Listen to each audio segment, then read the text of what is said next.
Hey guys, tonight we're sinking our teeth into something a little harder to swallow. Because while food today is full of flavor, options, and safety labels, back in the Middle Ages, it was mostly gruel, guesswork, and gastrointestinal roulette. So before you get too cozy, take a second to like the video and subscribe. But only if you genuinely enjoy this strange little corner of quiet storytelling. And drop a comment with where you're listening from and what time it is for you. It's strangely comforting to know who else is drifting off with us around the world. Now get comfortable, let the day melt away, and we'll drift back together into the quiet corners of the past. You're starving again. Not in the dramatic modern sense, where starving means you skipped lunch or your food delivery's running late. No, this is the kind of hunger that hums in your bones, the kind that sharpens your hearing for the sound of chewing, makes your stomach cramp at the thought of turnips, and turns the sight of moldy bread into something almost desirable. Tonight's dinner is already waiting, if you can call it that. A chipped wooden bowl sits near the hearth, filled with what looks like dishwater and tastes even worse. Broth, technically. If you boiled a cabbage down to sadness and threw in a pebble for texture, you get close. Floating in it, one limp sliver of onion, grayish and translucent, like it's trying to disappear out of shame. Beside it is bread. Not the kind you imagine when you hear the word. This is barley bread, dense, cracked, bitter.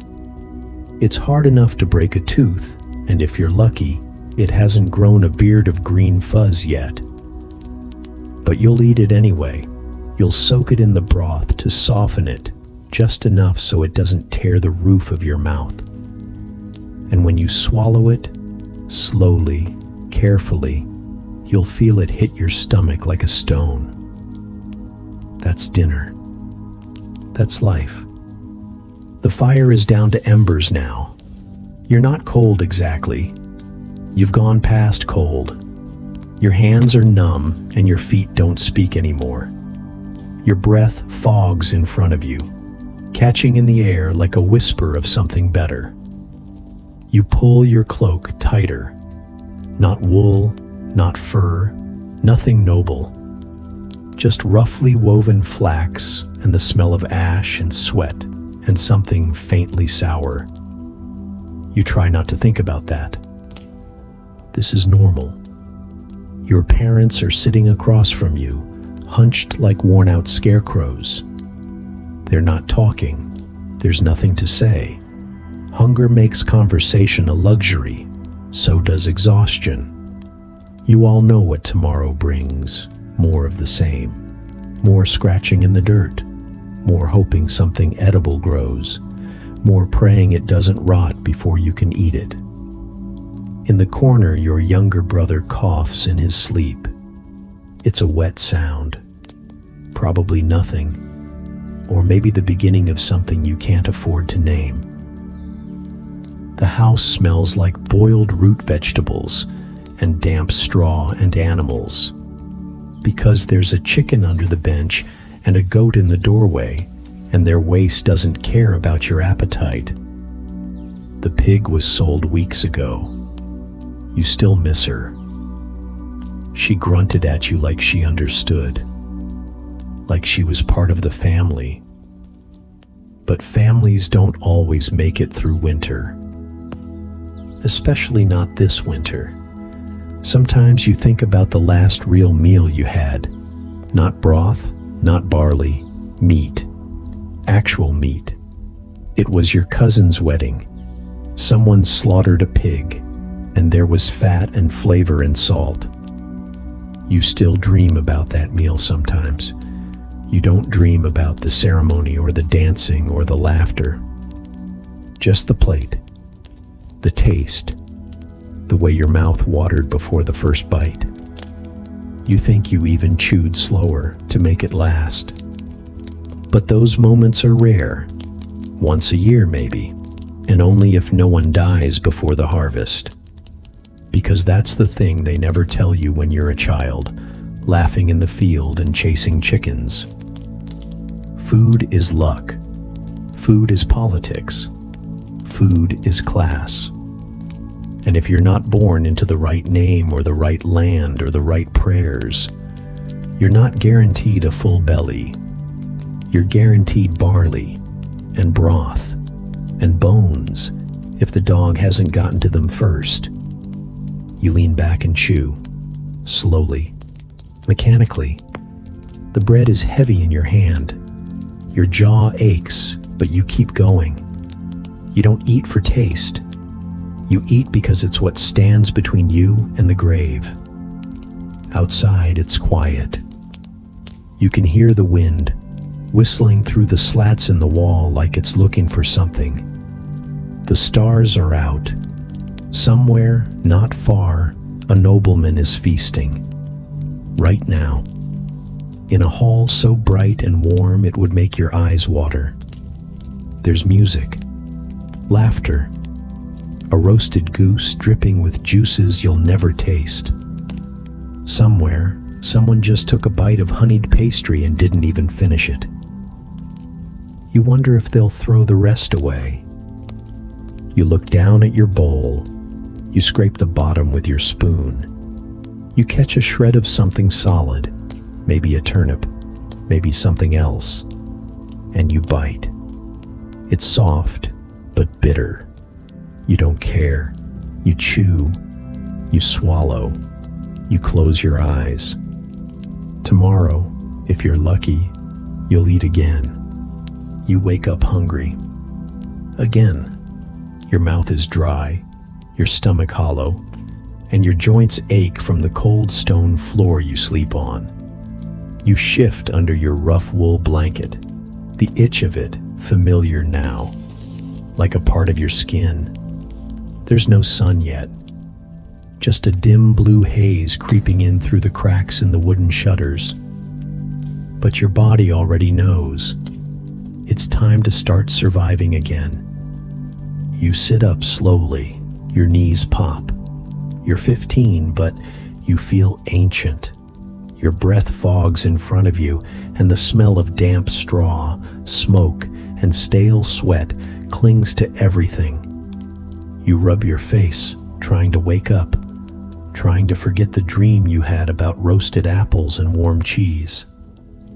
You haven't tasted either in years, maybe ever. In the corner, your father is already dressing. He doesn't speak. He hasn't spoken much since the last harvest failed. His silence isn't angry. It's heavy. It hangs in the air like smoke that never clears. You stand, stretch, and walk to the table. There's a bowl with a few crumbs of barley bread left from yesterday. You eat one. It tastes like dust. You chew anyway. This is what your life tastes like. Food isn't a source of joy here. It's not flavor or creativity or celebration. It's strategy, endurance, sometimes punishment. The church says gluttony is a sin, but you wouldn't know what that even feels like. Your diet has never had the chance to become sinful. It's too busy being desperate. Everything depends on where you were born. If you lived in the city, maybe you'd have more access to bread and salted meat from the market, but you'd also have to fight rats and disease for it. If you lived further south, you might get figs, olives, wine, but you don't. You live where the ground is cold 9 months out of the year, and the crops grow reluctantly, like they resent being asked. You've never eaten rice, or citrus, or beef that wasn't gray and boiled until it gave up. A traveling friar once described a fruit called a banana. You still think about it sometimes, like it was a story from a dream. Something yellow and sweet that you peel like bark and eat with your hands. It didn't sound real. What you eat is whatever hasn't spoiled, which on most days is barley, turnips, and onions. Boiled, if there's wood. Raw, if there isn't.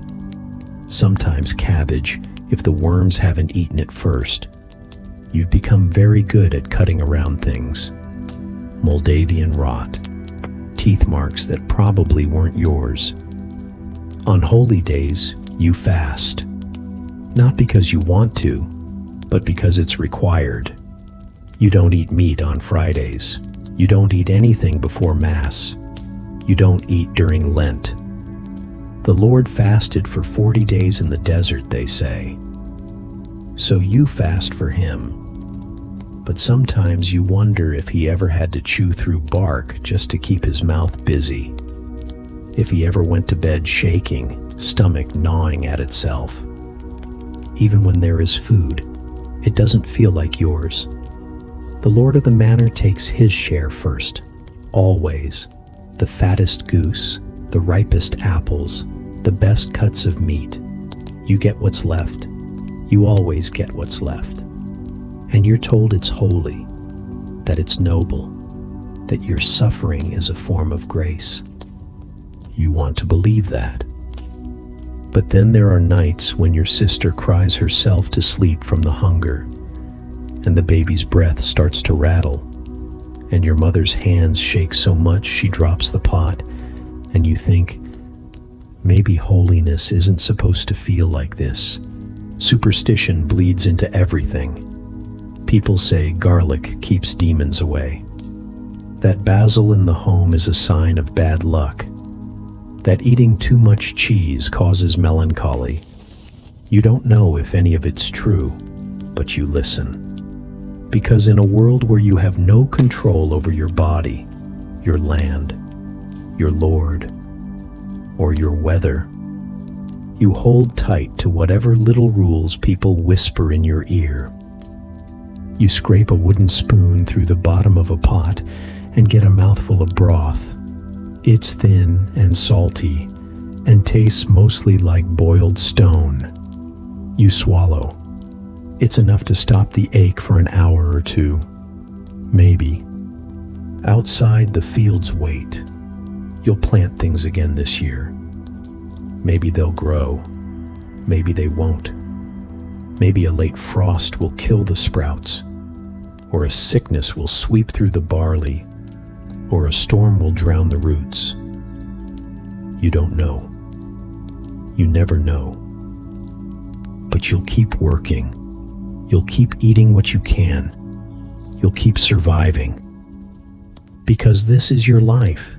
This is your diet. And this is your despair. You've never tasted cinnamon. You never will. You've heard of it, though. Whispers pass down like legend. A sweet, warm powder from somewhere called Ceylon, or maybe Cathay. You don't know where those places are. You don't even know if they're real. But someone said it smells like heaven and burns your tongue in the best way. And that's enough to make it magic. You try to imagine it sometimes. Cinnamon, cloves, ginger, pepper. The way they dance on your tongue. The way they'd make boiled barley taste like something you chose instead of something you endured. But imagining flavor you've never known is like dreaming in a language you don't speak. All you have is colorless food and fading stories.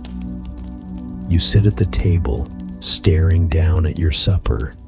It's the same as last night, and the night before that. A lump of something that was once a vegetable, boiled until the color gave up. There's salt, if you're lucky. Not the good kind, not the pearly white stuff that comes from the coast. Yours is coarse and gray and tastes faintly of dirt. But it keeps things from spoiling quite as fast, and it makes your tongue feel like it's still alive. You eat it in silence. The fire hisses beside you, damp wood spitting at the hearth. Your brother is across the table, chewing slowly, staring at the wall like it owes him something. You're not angry, not really. You're just tired of food that tastes like nothing. You're tired of the ache in your stomach that never seems to go away, no matter how full you are. There's talk in the village sometimes. A merchant passed through last month, and the baker swears he carried pepper in a little silk pouch tied to his belt. Not the kind you use. Not crushed nettles or ground mustard seed, the kind that burns a little and makes you feel like you're eating fire. Real pepper. Black as coal and worth its weight in gold. You've never seen gold either. Sometimes you think about who does get the spices. Nobles, obviously. Priests, maybe. The ones who never work the fields, who never dig through frozen mud for roots, who never eat soup made from the same 3 ingredients every single day. They get roasted birds stuffed with sage and cloves. They get warm wine steeped in cinnamon and honey. They get sauces so fragrant they don't even have to taste good. Just smelling them is a kind of wealth. You wonder if they even notice anymore, or if luxury, once regular, just becomes background noise. Once, during a feast day, you were allowed into the manor kitchen to deliver firewood. You didn't speak, you didn't make eye contact. You just stood in the corner and watched, and what you saw didn't make sense. Bowls of yellow powder, glass jars with dark seeds, a slab of meat so red and fresh it looked like something from a dream. You inhaled, deep. You held the scent in your lungs as long as you could, like it might feed you in a way the food never could. You got scolded for standing too long, sent back out into the snow, but you remembered.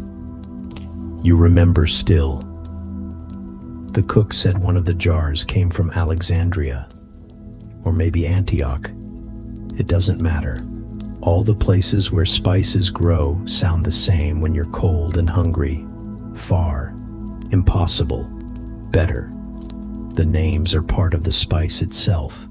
Mystical, untouchable, wrapped in silk and guarded by sand and sea and trade guilds you'll never join.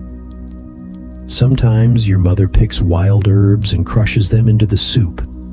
They help, a little. Thyme, marjoram, sorrel when it's not too bitter. They make things smell like effort, but they're not spices. Not the kind that costs silver and travels oceans. You've accepted that your meals will always be gray, that they'll taste like boiled wood and wet cloth, that the only time you'll ever smell cinnamon is if the wind's just right and the lord of the manor leaves his windows open. And even then, it's not for you. But sometimes, when the night is quiet and your stomach isn't roaring, you dream. You dream of pepper that bites and cloves that numb and cardamom that sings. You dream of dishes so strange they need no explanation. Things with heat, with sweetness, with soul. And in that dream, you aren't poor. You aren't starving. You aren't wondering how much barley you'll need to last the winter. You're just chewing and smiling and tasting something real. Breakfast is gruel. Lunch is gruel. Dinner is mercifully gruel, but with a shred of dried leek stirred in, so it counts as a feast. This is the rhythm of your days. This is what life tastes like. Mush. Not the kind of warm, creamy porridge that poets might romanticize. No milk, no honey, no butter. Just ground grain boiled in water until it slouches in the bowl and dares you to eat it without gagging. Sometimes it's barley. Sometimes it's rye. Oats, if the harvest was kind. But whatever it is, it ends up the same way. Gray, sticky, bland. A meal that sticks to your ribs mostly out of spite. You've stopped hoping for anything else. There's no chewing, really. You just kind of push it to the back of your mouth and swallow. Your jaw barely moves. Your tongue, bored out of its mind, does the work of rearranging the paste so it doesn't slide straight down your throat without warning. You don't savor. You endure. And you thank God for it anyway. Because the only thing worse than gruel is no gruel at all. When people talk about food, they imagine variety. They picture spice and sweetness, texture and color. But in your world, food is function. It's not supposed to be good. It's supposed to keep you upright. And if you're lucky, it doesn't come with weevils, or a sour smell, or a greenish tint that suggests it's been sitting a bit too long. Every morning, you stir the pot. It's the same pot that's been used all week, maybe longer. The sides are crusted with remnants of meals past, and the ladle sticks when you pull it out. The water's been used twice already, and the ash from the fire keeps finding its way in. You don't bother removing it. A little grit never killed anyone. That you know of. Some call it pottage, others porridge. In the village, it's just food. Because that's what it is. That's what it always is. On days of celebration, you might get lucky. Maybe someone tosses in a marrow bone or a spoonful of goose fat left over from a nobleman's roast. You can smell the difference before you taste it. Richness hangs in the air like incense. You take smaller bites on those days. You try to make it last, but it never does. Once your neighbor found an old pigeon, dead under a cart, stiff with cold but not yet rotting. She plucked it, boiled it, and shared it around. There wasn't enough meat to go around, but the broth turned the gruel into something that almost felt luxurious. The village talked about that pigeon for weeks. The memory of it fed you longer than the bird ever could. You've stopped being picky. You've stopped asking questions. If there's a beetle in the bowl, you fish it out and keep eating. If the consistency is a little off, you stir faster. You've learned not to complain. Complaining doesn't change the taste, and it makes the old ones glare at you like you've forgotten what survival costs. The children whimper sometimes. They want sweets. They want meat. They want anything with a name. But they'll learn. The sooner they stop expecting joy from food, the easier it gets. It's not that you're ungrateful. It's that you've forgotten what grateful is supposed to feel like. Gruel fills the silence. It gives your hands something to do, your mouth something to occupy. You eat because it's time. Because if you don't, you'll fall behind in the fields.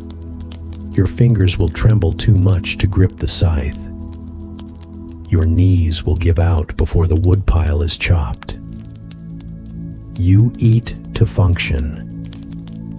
And function is survival. The nobles don't eat this way. You know that. You've seen the leftovers tossed from the manor kitchen. Stewed fruits, spiced meats, candied almonds. Things with color. Things with shape. They don't eat from the same bowl every day. They don't watch the pot with anxious eyes, praying it boils before the wood runs out. Their food is plated, arranged, fragrant. Yours is scooped, scraped, indistinct. But you don't envy them anymore. Not really. That kind of envy wastes energy you can't afford. Besides, you've made peace with mush. You've come to accept that in a world this cold, this rigid, this unrelenting softness, any softness, is a gift, even if it tastes like boiled rocks. So you stir the pot again. You take another mouthful. You chew, just to feel alive. And you swallow the kingdom one spoonful at a time. You don't really eat in winter. You survive it. Food becomes a memory then. A flicker from late summer. Berries warm from the sun. Bread that wasn't yet moldy. Turnips still crisp instead of hollowed out and soft. But by midwinter, all that's gone. Not just eaten, but dead. Rotted, frozen, or buried somewhere too deep beneath the snow to matter anymore. Your stomach doesn't care that the fields are quiet. It growls like it doesn't know what season it is. So you feed it scraps, frozen roots, rinds, the heel of bread so hard it takes a knife just to split it. The broth tastes like the inside of a bucket, but it's warm, and that's more than you can say for anything else in the room.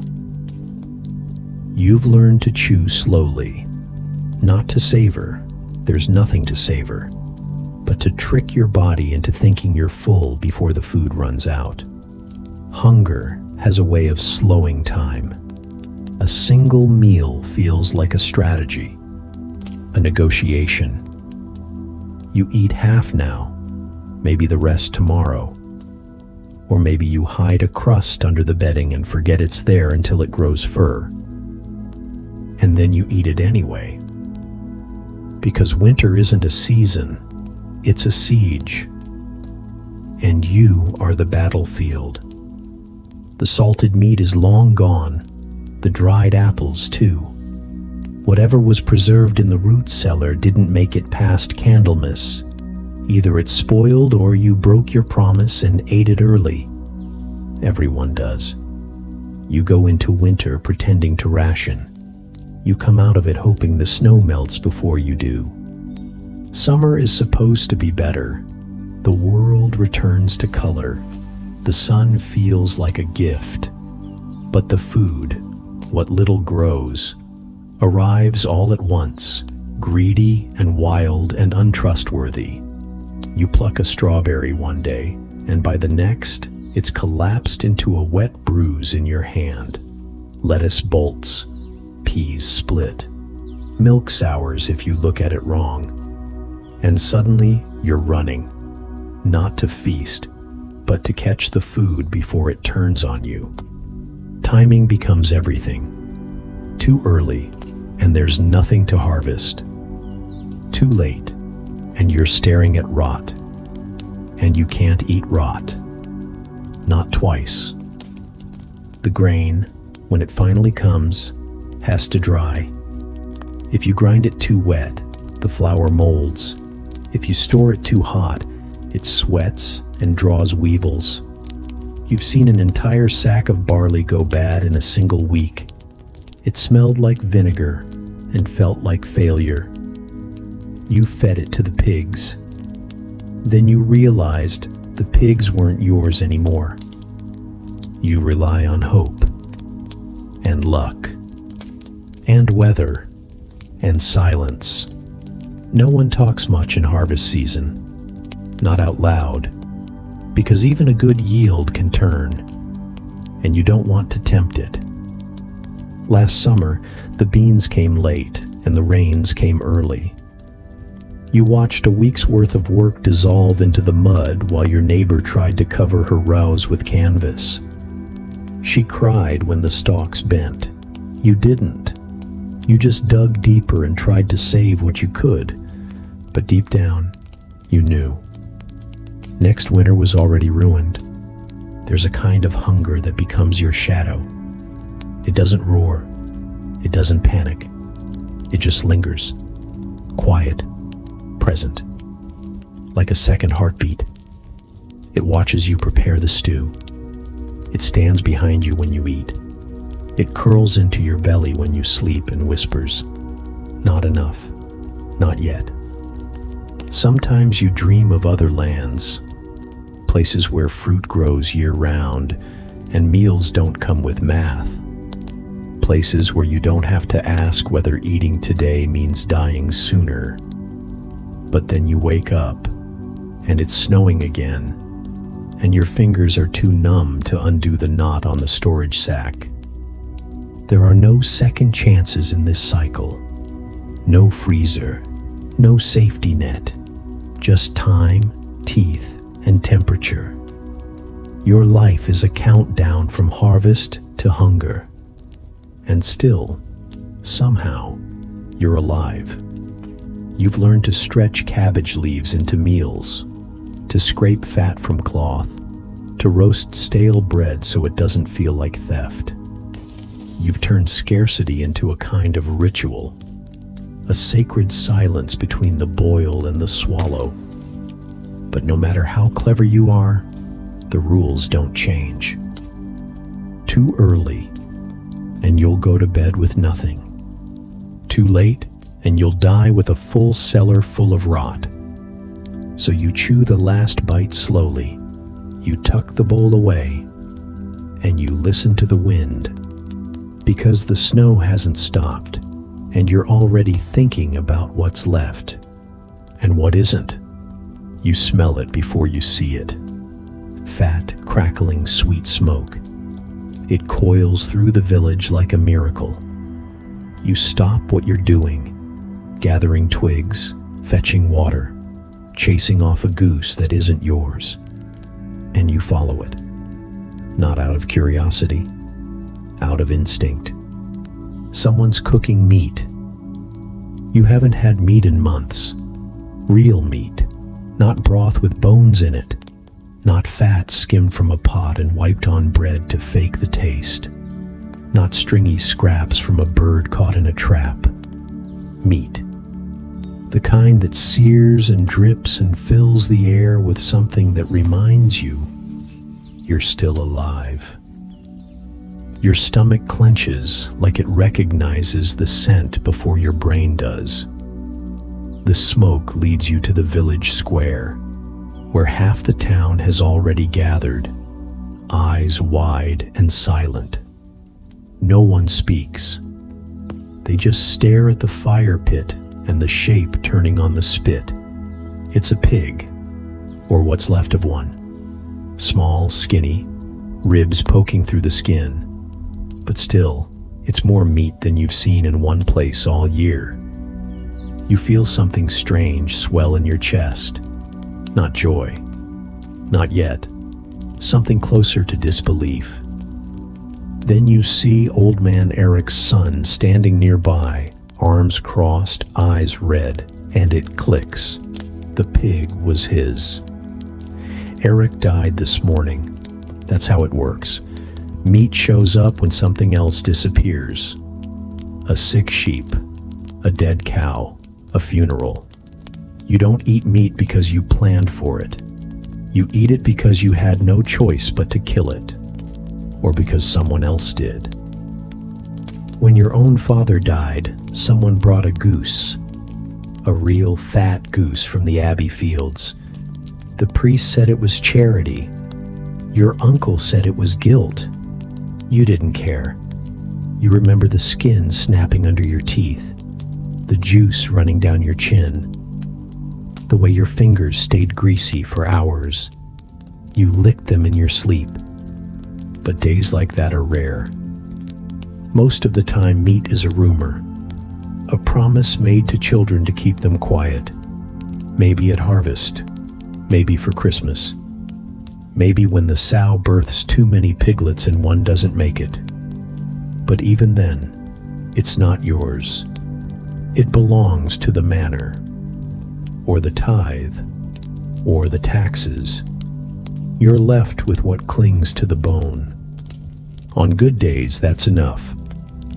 You remember once, just once, your father bought a knuckle from a traveling butcher. It was tough and mostly gristle, but your mother boiled it for 6 hours with leeks and thyme and a pinch of salt she'd been saving for 3 weeks. The smell drew neighbors. No one was invited. No one asked. But 3 of them showed up anyway, bowls in hand, eyes pleading. You gave them half. You went to bed hungry, but the fire felt warmer that night. Still, the idea of meat, of regular meat, is absurd. You hear stories about lords with entire tables laid out: venison, hare, swan, pies with quail eggs and pastry towers stuffed with pigeon and pork. A whole deer once, carved in front of guests. You can't imagine it. Not really. That much meat in one room sounds dangerous. Unholy even. You wonder if they ever get tired of it. You watch now as the pig turns over the flames. Its skin blisters. Someone bastes it with herbs. People murmur. Who gets what, how much, when? A portion will go to the priest, of course. Another to the manor steward who provided the salt. The rest will be cut thin and handed out with rough bread. You'll get a slice, maybe 2. Not because you're lucky, because you're hungry, and because someone died. Later, when the meat is gone and the bones are picked clean and boiled for stock, you'll dream of the taste. You always do. The salt, the chew, the way the fat melted on your tongue.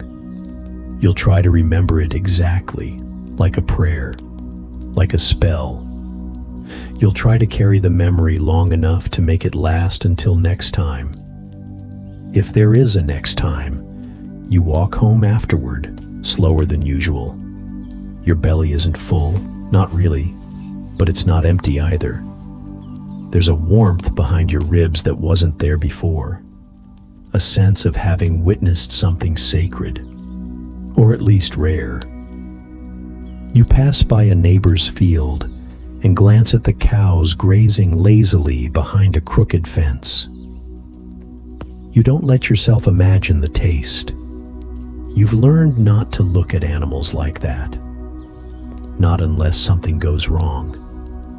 Because in your world, meat comes with a price, a death, a mistake, a misfortune. But never a celebration. Not for people like you. It's fish again. You knew before you even stepped into the house. That sharp, sour note curling in the air like something that doesn't want to be smelled. It clings to your clothes, your hair, your mouth. You could scrub your hands in snow for an hour and still carry it with you. There's no hiding from fish. Your mother ladles it into a cracked wooden bowl like it's stew, but it isn't. It's just a hunk of grayish meat floating in cloudy broth, surrounded by flecks of something that used to be parsley. You try not to breathe through your nose. You sit down. You nod thanks. You pick up the spoon, and you eat it. Not because you want to, not because you're hungry, though you are, but because this is what there is. A bit of boiled pike from the river near the mill, caught by a cousin who nearly lost 2 fingers to the ice. It was frozen solid when he dragged it home. It's barely thawed now, even after an hour over the fire. The flesh flakes off like wet paper. The bones snap like needles in your teeth. You swallow, you gag, you smile. Because you're lucky. This is protein. This is sustenance. This is Friday, and meat is forbidden. So you thank God for the fish and pretend it's a gift. And it is, technically. In the same way rain is a gift when you're already cold and wet. You've eaten every kind: pike, carpet, roach, Herring so dry you could hammer nails with it. Eel so greasy it slides out of your hands twice before you can even get it to your mouth. They say fish is a delicacy in some places. Salted cod shipped in from the coast. Anchovies pressed into oil. Trout cooked with herbs and a drizzle of vinegar.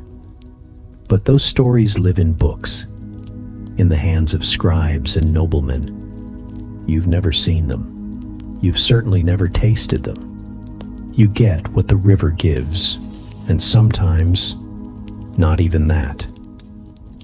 There are days when the water is too low or too fast, days when the ice refuses to break, days when the fishermen come home empty-handed and blame the moon or the wind or God. You don't blame anyone, you just boil more barley and go without. But when fish does show up, it demands a kind of performance. You gather around the fire. You pretend it smells good. You say things like fresh and rich and better than last time, even when your eyes water and your tongue recoils. Because complaining is dangerous. Complaining sounds like pride. Pride sounds like sin. And in a house where food is sacred, sin is worse than hunger. Your sister once threw up after eating a spoiled herring. She tried to hide it in the snow. Your mother beat her with a stick and told her to pray harder next time. You didn't look at your sister for a week after that. You were too ashamed, not of her, of how good you felt that someone else's portion might come your way. That's what fish does to people. It turns a meal into a contest, a punishment, a test of obedience. There's no seasoning, no fire hot enough to hide the stink.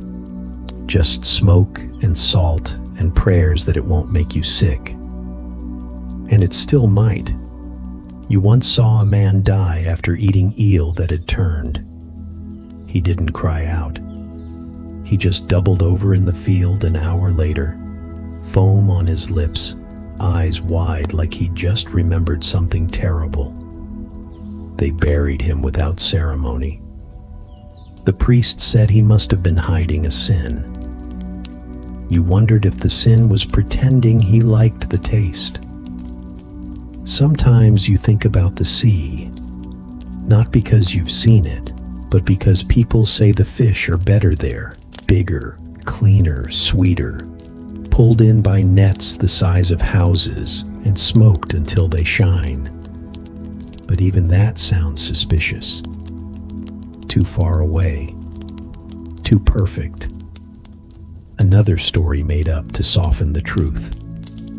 Because here the truth is, you'll eat what's caught, what's dried, what's half rotted and rinsed in sour ale to cover the stench. You'll pick bones out of your throat and pretend not to notice when the scales catch in your teeth. You'll say it was good, even when your gut says otherwise. Because that's what survival tastes like. You finish your bowl and hand it back. Your fingers are greasy. Your lips burn. Your stomach is uneasy. You know you'll wake up at midnight with the taste still crawling up the back of your throat. You stare at the fire. The light flickers across your mother's face as she chews in silence. She doesn't enjoy it either, but she swallows. And so do you. You bite into the bread carefully, not because it's hot. It isn't. It's cold and stiff, and the crust has the density of old timber. But you're careful because there's no telling what's inside this time. A pebble, a shard of husk, something that isn't quite food but passed for it anyway. Your tooth hits something hard. You pause. You wait. Nothing cracks. You chew again. Bread, the cornerstone of every meal, the one thing you're supposed to be able to count on. It's the body of Christ, they say. It's It's what peasants eat when there's nothing else, which is always. But bread has changed. It used to come from the hands of women in your family, kneaded with what little flour could be spared, shaped with care, baked slowly in shared ovens. Now it comes from the baker, from the guild, from men you don't know in ovens you never see, and it doesn't feel like food anymore. The flour isn't pure. You know that without needing to ask. You can taste the difference. Coarse, bitter, gritty. Real wheat is sweet. This isn't. This is something else. You've heard the rumors. Everyone has. Chalk, clay, ground up bone, sawdust, scraped from old beams and sifted until it mimics flour. The bakers say it makes the dough stretch further, that it's harmless, that it helps the poor. But you know better. You felt it. In your mouth. In your gut. 2 winters ago, a boy died. He choked on a piece of bread too hard to swallow. His mother said it was baked wrong. The priest said he was sick already. You remember the way his skin turned gray, the way he coughed up black. You remember thinking it was the bread. It had to be. But no one said it out loud. Bread is sacred. You don't accuse it of betrayal. You keep eating. There's no other choice. Barley gruel doesn't fill you the same way. Turnips don't stay in the stomach long enough to matter. Fish is rare and foul. But bread at least pretends to nourish. It's dense. It's portable. It holds the illusion of abundance, even when your stomach turns after eating it. You've learned tricks. You soak it in broth to soften the edges. You toast it near the fire to make the chalk taste burn off. You chew slowly and drink often, and when it still makes you sick, you blame the water, or the season, or God. You'd never blame the baker. That would be dangerous. Bakers are protected. They pay fees. They belong to the guild. They serve the lords. If you accuse one, you better have proof. And you never will, because the sawdust is fine, the chalk is pale, the flour bag already sealed by the time it reaches your village. Besides, what's the alternative? You've tried baking your own. Once, you stole a bit of flour, bartered for some yeast, lit the fire before dawn, worked the dough with shaking hands, whispered a prayer while it rose, and when you pulled it from the ashes, flat, dense, half-burnt, you cried anyway. It tasted terrible, but it was yours. You haven't done it since. Flour's too expensive, time is too short, and the baker has bread even if it might kill you. Sometimes, if you look close, you can see the truth. Tiny grains that don't belong. A line of white too bright to be wheat. A layer that falls away like plaster when you break the crust. You wipe it off. You keep going. And when your belly aches, you lie on your back and wait for the worst to pass. Some people get used to it. Some don't. Your neighbor lost 3 teeth in a month. She says she was cursed. You think it was the bread. But no one wants to hear that. Bread is a blessing. It's what you thank God for. It's what the priest breaks during Mass. It's the first thing you put in a grieving mother's hand, the last thing you feed a dying child. Bread is holy, even when it lies, even when it hurts. You finish your slice and lick your fingers. There's grit under your nails. The taste clings to your tongue like chalk dust. You swallow again just to clear it. Your jaw aches. You press your hand to your stomach, already bracing. But you're full. Sort of. Enough to get through the night. Outside, someone's chopping wood. The sun's already down. Tomorrow you'll wake up hungry again, and you'll reach for the bread, and you won't think too hard about what's in it. Because you can't afford to think too hard. Because hunger is worse than poison. Because lies are easier to digest than air. Because bread is still bread, even when it's not. You take a sip and immediately regret it. It's warm, flat, watery in a way that insults water. The kind of brew that tastes like someone rinsed out an old bucket and decided to bottle the result. But you drink it anyway, because it's what's there, and because Bruna is watching you from behind the barrel, arms crossed, chin high, daring you to say something. You won't. Bruna of Dunstable is new, but not naive. She knows how this works. The barley's been stretched thin this season. The yeast never properly took, and the mash turned cloudy 3 days ago. But the village needs ale, and Bruna needs coin. So she smiles, pours, and pretends. You sip, swallow, and pretend right back. This is the dance. In a world where the water might kill you, beer is salvation. Weak ale, small ale, call it what you want. It's safer than the stream, warmer than the well, and if brewed right, even comforting. But brewing it right costs more than you have. So the alewives, Bruna now included, do what they must. They stretch. Some use old grain. Others scrape the bottom of barrels for dregs and boil them again. A few add herbs, nettles, yarrow, even wood shavings, to mimic bitterness. And all of them, without exception, add water. Enough to make it last, enough to make it sell, enough to make it tolerable. Barely. Bruna learned quickly. She inherited the kettle when her husband died. Heads split on the millstone, they say. No one asked how. She had 3 mouths to feed and no trade of her own.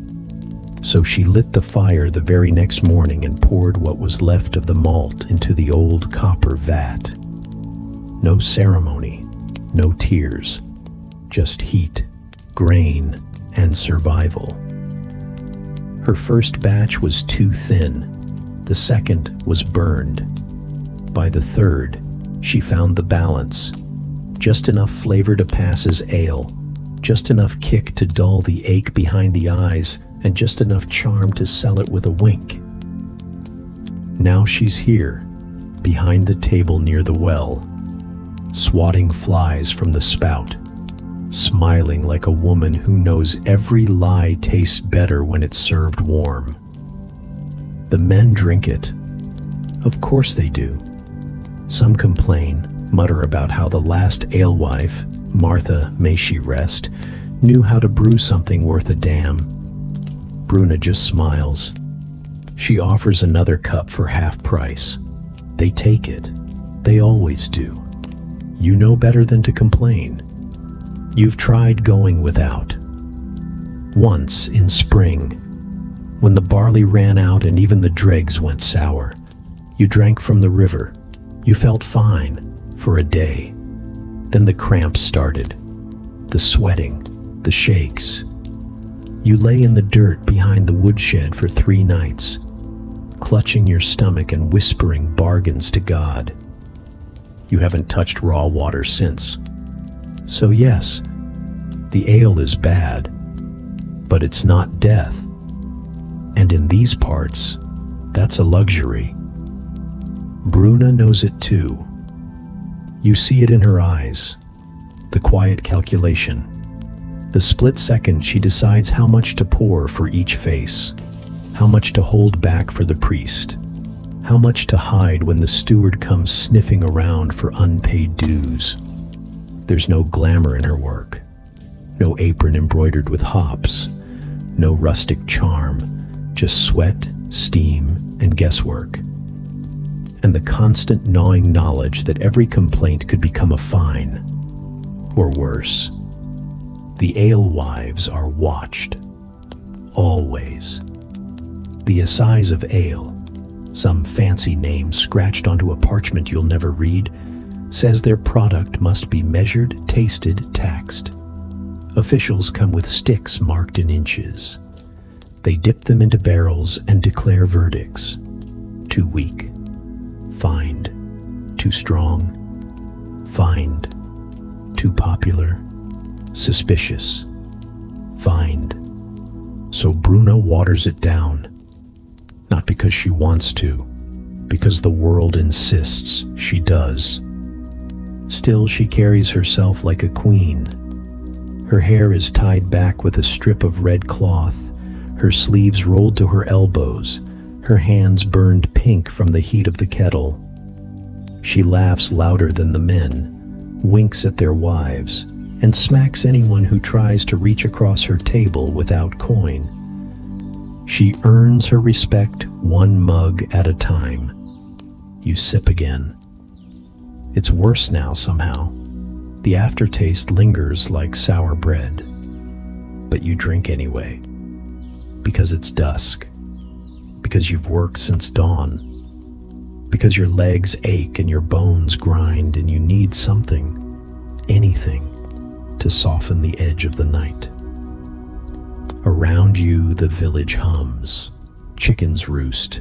A baby cries. The blacksmith sings an off-key hymn.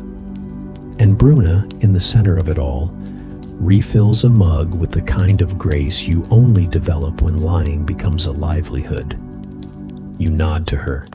She nods back. No words, just understanding. Tomorrow's batch might be better, might be worse. Doesn't matter. You'll drink it, she'll pour it, and the world will keep turning. Flat, warm, and just bitter enough to feel real. The cat is on the table again, not curled up on the side, not pawing at crumbs, full paws in the stew bowl, licking at the grease like it belongs to her. You wave her off with a shout and a slap to the air, and she scurries, but not far, just to the edge of the bench, where she'll wait until your back is turned. Because she knows something you already learned the hard way. In this house, in every house, nothing is truly clean. The kitchen isn't a kitchen. It's a dirt floor, a hearth, a bench that doubles as a butcher block, and a single knife that's never been properly sharpened. The same pot cooks every meal. It hasn't been emptied in days, just topped up, stirred, reheated, and hoped over. There's no soap, no vinegar, no cloth that isn't already stained with grease or blood. Your hands smell like onion and soot even after you scrub them with snow. There's a pig skull in the corner. Not decorative, just forgotten. A chicken feathers itself by the door. The dog, if you can call that flea-bitten mutt a dog, laps at a puddle made from melted drips of broth and something that might have been ale. And through it all, your mother stirs the pot. You don't ask what's in it. You never do. Because you already know it's everything. The carrot tops you thought were too limp to save. The leftover gruel scraped from the bottom of yesterday's bowl. A hunk of something gray and spongy that might be meat or might be a mushroom. The skin from a potato, still clinging to a clump of dirt. You even spot a beetle, floating belly up in the oily shimmer on top. You close your eyes and hope it drowns all the way before you're served. Dinner is sacred and terrifying. There's no cold storage. No way to know if something's spoiled until you've tasted it. or until someone gets sick. You've learned to recognize the signs. Meat that smells too sweet, broth that bubbles without a fire, mold that starts pale and turns dark. But sometimes there are no signs, just a bowl, a spoon, and a quiet dread. Last winter, your brother spent 3 days on the floor after eating stew that had sat too close to the hearth. It smelled fine, tasted fine, but something was wrong, because by nightfall he was sweating and groaning and mumbling about worms. By dawn he was cold. He lived, but barely. You remember watching your mother dump the rest of the pot into the snow and then cry into her hands for a full hour. She made the same stew the next day, because what else could she do?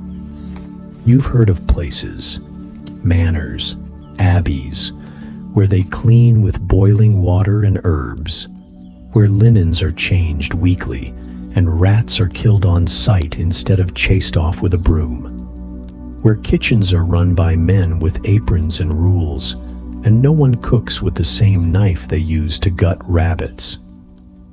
But that isn't your world. Your world is blood on the table, flies in the flour, and hope in every mouthful. You saw a rat in the grain sack this morning, not a fresh one, dead, curled into a stiff, mummified knot, eyes sunken, tail missing. You told your uncle, who shrugged and said it was still good underneath. He scooped a bowlful from the other side and told you to mash it down hard when you baked. So you did. You keep a small jar of lard near the fire. It's gone green on the top, but you scrape that off and use what's underneath. It still fries. It still coats the pan. And when it spits back at you, it's just the price of dinner. There's no illusion of safety, no health inspector, no expiration date, no doctor who will come unless you're already dying. You've buried friends who went to bed fine and woke up moaning.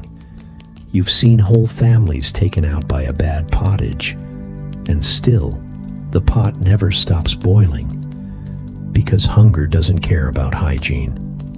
You've learned to bless the food before you eat it, not out of faith, but as a kind of bargain, a whispered truce between your stomach and whatever might be lurking in the broth. You take the first bite slow. You wait. You listen. Sometimes nothing happens. Sometimes something does. Tonight, the stew is saltier than usual. You wonder if that's intentional, or if your mother is trying to drown out a smell she doesn't want to name. You don't ask. You just eat. You chew fast and drink faster.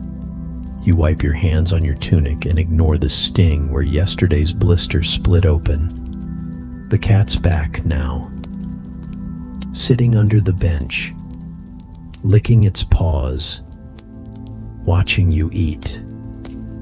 You lower your spoon. You stare at the bowl. You feel the warm churn in your belly and think about that beetle, spinning slowly just beneath the surface. You finish your meal anyway. You always do. Because in this world, filth is normal.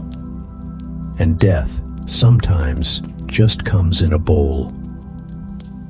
Lord Garin died after lunch, not in battle, not from poison slipped in a goblet or a blade between the ribs, not in any of the grand poetic ways he always imagined, just a bad pie and a slow, wet death. It was the feast after the skirmish, the kind of minor, forgettable squabble between two neighboring lords that cost 30 peasants their limbs and one knight his head, but Garin called it a victory. So he threw a banquet, as always. He arrived late and loud, with meat juice already on his chin, shouting about his divine right to overeat. He wore fox furs even though it was spring, and a velvet tunic embroidered with a griffin. His crest, he claimed, though no one had ever seen the beast do anything but squat on a shield and look bored. He demanded rabbit pie, said it was tradition, said it honored the old gods, said he'd hunted the beast himself, though everyone knew he hadn't hunted anything more dangerous than a half-dressed kitchen maid in 10 years. The cooks delivered it in a crust thick enough to chip teeth. The top puffed, the sides scorched. The smell, rich, sharp, earthy, clung to the room like damp wool. No one touched it but him. He tore into it like a man who'd already won, ripped the lid with bare fingers, pulled hunks of stringy rabbit flesh free with greasy hands. He made a show of it, moaned at the flavor, demanded applause, then flung bones over his shoulder like he was seeding the room with joy. He ate 2 full servings before the sweating started. At first, everyone thought he was just drunk, or flushed with triumph. His cheeks blotched red, and he laughed louder than before. But the laughter turned to coughing, then silence, then a low grunt as he leaned to one side and whispered something no one could hear. His steward approached, then the priest, then his wife. By the time his head hit the table, no one was surprised, just quiet. He died with his mouth open, tongue lolling, bits of pie crust still stuck in his beard. The physician blamed intestinal upset. Others said it was witchcraft. One man, bold, drunk, muttered, "It was just old meat and bad judgment." They buried him in the chapel crypt with a dried sprig of rosemary on his chest and a half-finished pie beside him. He'd insisted in life that he be buried with the spoils of war. No one had the stomach to argue. Of course, no one missed him. Lord Garin was the kind of man who named things after himself. A footpath, a stew, a pig once. The pig ran off and was never seen again. He taxed salt twice in 1 year and banned onion growing within view of his manor, claimed it was a peasant's plant and offended the air. But he ate onions himself in every meal, especially in pies. The cook confessed later, quietly after a tankard of ale, that the rabbit had turned. Not entirely, just enough. A faint gray patch on the haunch, a sour smell in the gut, but Garin had demanded the pie by name. "Old meat for an old man," she'd muttered, and then salted it hard and sealed it shut. There was no trial, no charges, just a quick replacement of the kitchen staff and a whispered reminder that noble deaths should be dignified. But the villagers talked. They said it was fitting, poetic even, that the man who had boiled a thief's hand for stealing bread should be undone by his own indulgence, that the one who laughed at starving peasants should die with a belly too full to breathe. They joked, quietly at first, then openly. A new insult spread.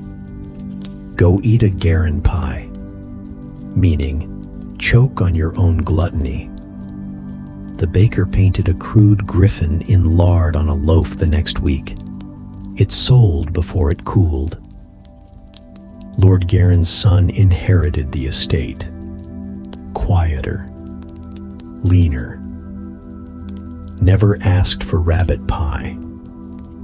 And the feast, what was left of it, was thrown to the dogs. Not that they wanted it. Even they sniffed and hesitated. One licked the pie once and walked away, tail low. You remember watching it all, from the corner, from behind the rushes, the stink of overcooked rabbit still thick in the air, the candlelight flickering off the silver plate where his hand had fallen limp. It wasn't a hero's death. It wasn't clean or noble or tragic. It was sour meat and blind pride. And for once, justice didn't need a sword, just a fork. You smell the market before you see it. It hits you at the edge of the square. Meat, sweat, dung, smoke. A sour perfume of rot and life swirling together beneath the noonday sun. Your stomach tightens, not from hunger, from knowing what's coming. You push into the crowd, bare elbows, stained aprons, cloaks with last week's grease on them. People shout, barter, elbow, spit. A man sneezes so hard he stumbles into a fish cart. No one flinches. You're here for meat. Just a scrap if you can find one. Bone with a whisper of marrow. Maybe liver if you're lucky. You have 3 coins. One's bent. The others smell faintly of mildew and soap. You grip them in your palm like they might melt. A shout cuts the air. Fresh lamb, but you already see the flies. Thick, slow, drunk on the blood pooling under the table.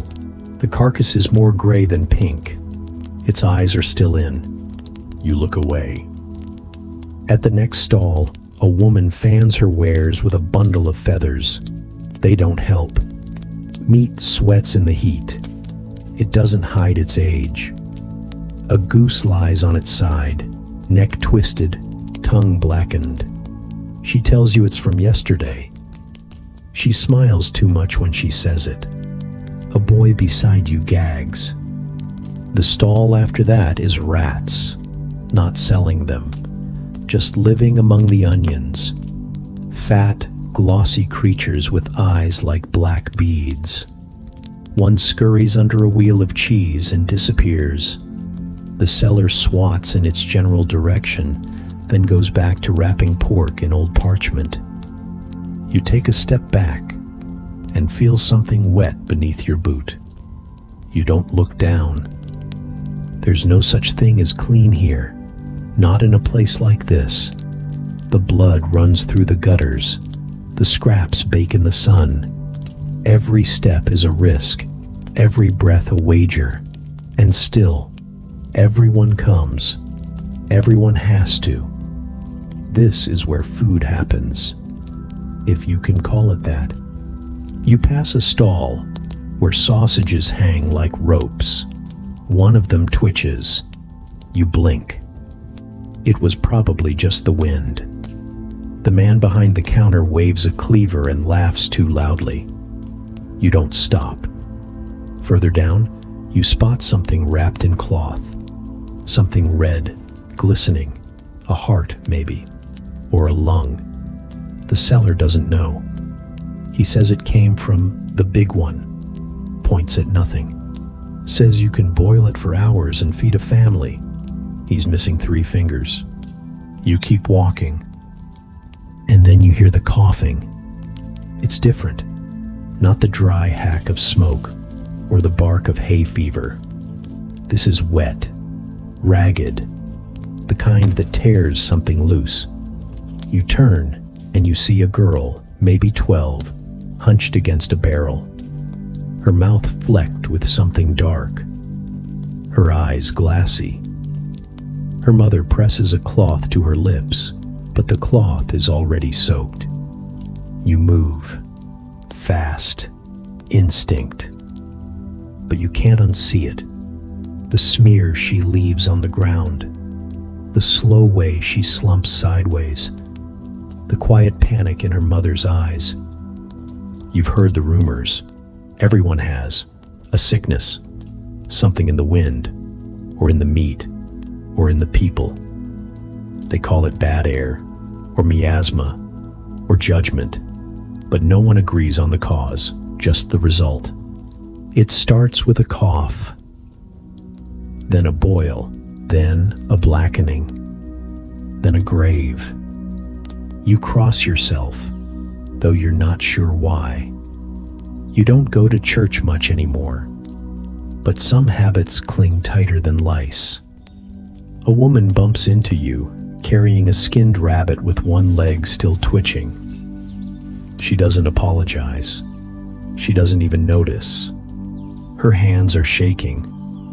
You're done. You turn back. You pass the boy still staring at the goose. You pass the cheese wheel with the rat still under it. You pass the woman with the feather fan and her smile that looks more like a dare, and still the market hums. Because food is here and death is here, and no one can afford to choose between them. The coughing girl will be forgotten by dusk. Her stall will be wiped down with a rag soaked in vinegar, maybe. The meat will be sold anyway. Maybe to you, maybe to your neighbor, maybe to someone with a baby on their hip and hope in their hands. The butcher will joke about it. Say the plague only takes the weak. Say his cuts are clean. Say his knife is holy. You'll nod. You'll pretend to believe it. You'll hand him your coin and take the meat. And later, when your stomach aches, you won't think about the market. You'll think about the heat, or the moon, or God. And you'll wait to see if the boil comes. Because that's how it goes here. The food might fill you. The food might kill you. And sometimes, you don't know which until morning. You've never eaten this well. Not in your mother's cottage. Not during any market day. Not even at the steward's harvest feast when he let the peasants lick the bones. Here, behind the stone walls and thick wooden gates of the monastery, food is quiet. Not luxurious. Not excessive. Just clean. Warm. Steady, enough to fill the hollow places without setting off the alarms in your gut. The bread doesn't grind your teeth into chalk. The broth doesn't hide rot beneath salt. And the silence, the sacred, deliberate silence, is the first meal that doesn't hurt to swallow. You rose before the sun. That's how it starts. Cold stone floors, bare feet, chanting. You haven't spoken since. No one has. The rules say words must be reserved for prayer, for scripture, for obedience, not for complaint, not for hunger. But no one complains here anyway. You follow Brother Mathieu through the garden on the way to the kitchens. You smell mint, fennel, rosemary. There's color in the soil. Green and purple and silver gray. No nettles, no weeds, just herbs, each one known, named, loved. They grow not in chaos but in order, like sacred thoughts arranged by season. You pass through the cloister and into the refectory. It's simple. Long wooden tables, benches smooth from decades of robes sliding across them. A candle flickers beside a loaf of rye bread that doesn't smell like ash or mildew. There's a wheel of cheese, pale and soft, wrapped in clean cloth. You see stew, real stew, lentils, onion, carrot, turnip. No beetles, no mystery meat, nothing hiding.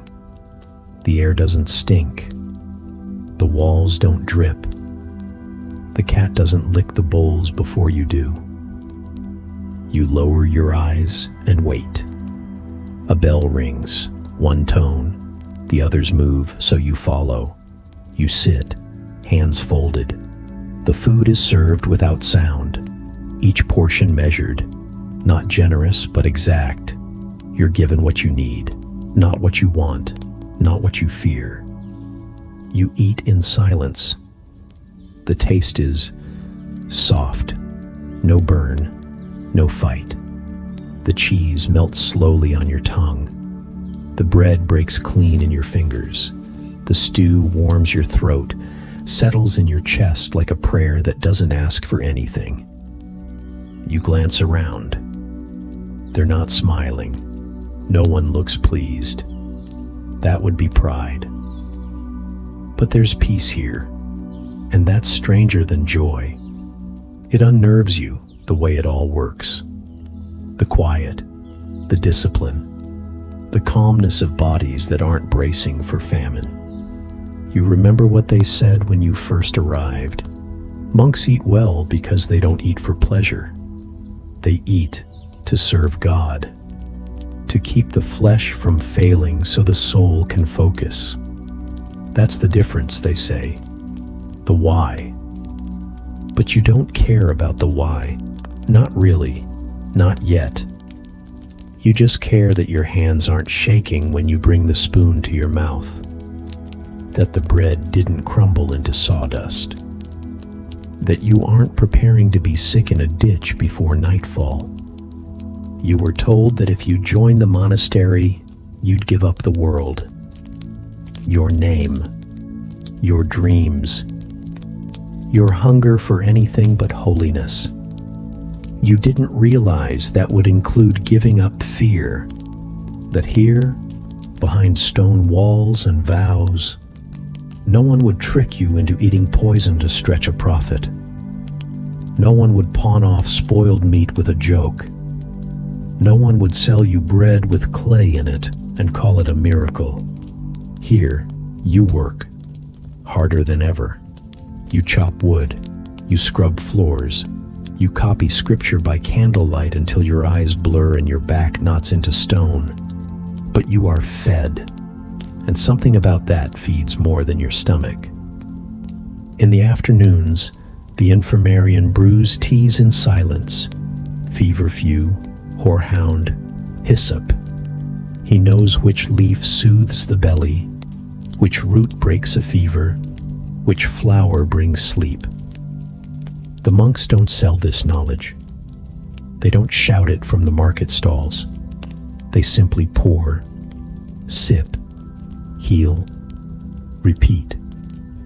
You wonder if that's why the lords hate them. Because they eat without violence. Because they heal without profit. Because they remind the world what food is supposed to be. Outside these walls, you were starving. Not just for calories, for trust, for rhythm, for a bite that didn't bite back. Now the bell rings again. Meals are done. You carry your bowl to the basin. You wash it yourself. No one watches you. No one thanks you. That's not the point. You dry your hands. You walk to the garden. You touch the edge of a sage leaf and think about dinner. You're not excited. You're not afraid. You just know it will come. And for the first time in your life, that's enough. The priest calls it a holy day. You call it another day without meat. You've already been hungry for most of the week. Not the sharp kind of hunger, but the slow, dragging ache that settles deep behind your ribs and makes your legs feel like rope. You've had broth, maybe. Bread, definitely. The bad kind. The kind that cracks your teeth and leaves your tongue raw. And now, because it's Friday, or Saint Whoever's feast, or Lent, or Advent, or a fast declared by the bishop for reasons he didn't explain, now you're told to feel grateful for the chance to eat even less. It's not just one day, it's most days. Half the year, you're expected to fast. Not because there's no food, though that's also true, but because God wants your stomach empty to make room for your soul. That's what the priest says. Between bites of roasted goose, probably. The rules are for the common folk, not for the ones who wrote them. So today, like yesterday, and probably like tomorrow, you can't eat meat. That means no pig, no bird, no cow. Not that you had any of that anyway. But now it's not just poverty keeping it off your plate. Now it's sin. The church says you can eat fish, which sounds generous until you remember the fish. It's not salmon. It's not trout caught fresh from a mountain stream. It's eel. It's dried herring, packed in salt and left to reek until it's soaked, boiled, and served on a slab of wood that still smells like the last fish it held. You chew until your jaw aches.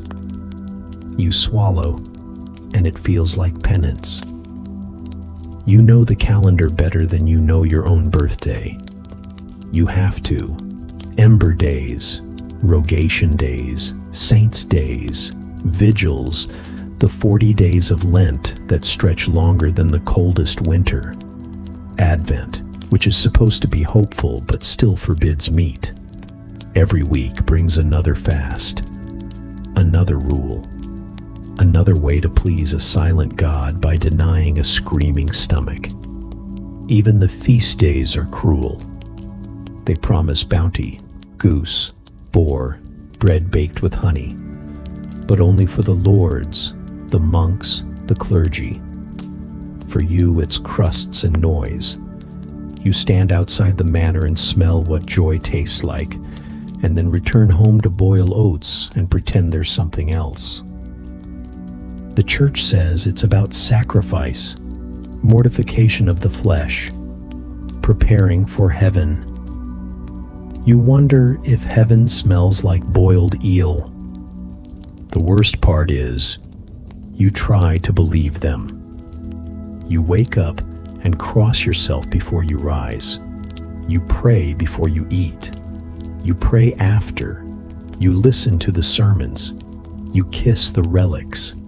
You kneel on cold stone and try to convince your body that hunger is holy, that this pain is purifying, that your aching joints and hollow stomach are evidence of grace. But deep down you know what this is. It's control. Because when you're this hungry, you don't rebel. You don't question. You don't dream. You kneel. You obey. You hope that next week the rules might loosen, that the priest might permit eggs again, that God might find someone else to test for a while. You once tried to sneak meat on a fast day, a bit of lard, scraped from the edge of a pan and smeared on barley bread like butter. You ate it in the woods, behind the chapel, where no one could see, but someone did. A boy. He told his father. His father told the steward, and the steward told the priest. You spent 3 days without food, not because of scarcity, because of punishment. They said if you'd rather feed your body than your spirit, then let your body suffer. You learned your lesson, not about sin, about silence. So now, when the fast comes, you obey. You boil what's left of last month's peas. You chew on crusts that cut the roof of your mouth. You tell yourself it's discipline, that this is what the saints endured, that holiness is meant to hurt. And maybe it is, because nothing else explains this system that feeds the holy and starves the faithful, that builds stone churches with golden altars while your ribs press through your tunic. That tells you suffering is sacred while the bishop dines on fowl and fine cheese behind thick velvet curtains. They say God sees everything. You wonder what he sees when he looks at your plate, or your neighbor's hands, blistered, shaking, cupped around a bowl of water and barley husk, or the mother who gave her portion to her child and now lies awake in the dark, whispering apologies to the Virgin. You finish your fish, or what's left of it, mostly bones and skin. It clings to the inside of your mouth with a bitterness you can't wash down. You cross yourself again. You say a prayer you don't quite believe. You thank God for the meal, even though you'd never serve it to an enemy. And you prepare to do it again tomorrow. Because in this world, hunger isn't a curse. It's a virtue, a commandment, a quiet, gnawing holiness that turns the stomach to ash and calls it sacred. You've never seen a peacock like this. Its tail is still intact, blue and green feathers arranged like a fan, arched high behind its roasted body. The skin's been replaced, carefully sewn back over the cooked flesh to trick the eye. The beak is lacquered, the eyes replaced with beads of jet. It looks alive, proud, majestic, until the smell hits. Beneath the spectacle, it's just meat, greasy, overcooked, laced with spices so aggressive they numb the tongue. You chew without tasting, because that's what you're here to do. Admire, then endure. Welcome to the feast. The castle's great hall is lit with beeswax candles thick as wrists. The tables are groaning under the weight of illusion. Gilded pies, crimson jellies, bread shaped like roses and fish and birds. Tarts dyed with crushed insects, pastes molded into towers, and fruits dipped in something that glitters like metal. It's breathtaking, blinding, until you remember what's beneath the gloss. You're not a guest here, you're one of the hands that helped build it. This morning, you watch the cook coat a molded pig's head in flour paste and paint it pink. There was no pig inside, just cabbage and oats for show. He laughed as he placed it on the tray, called it Lord Hamage, said it wasn't about taste, it was about performance.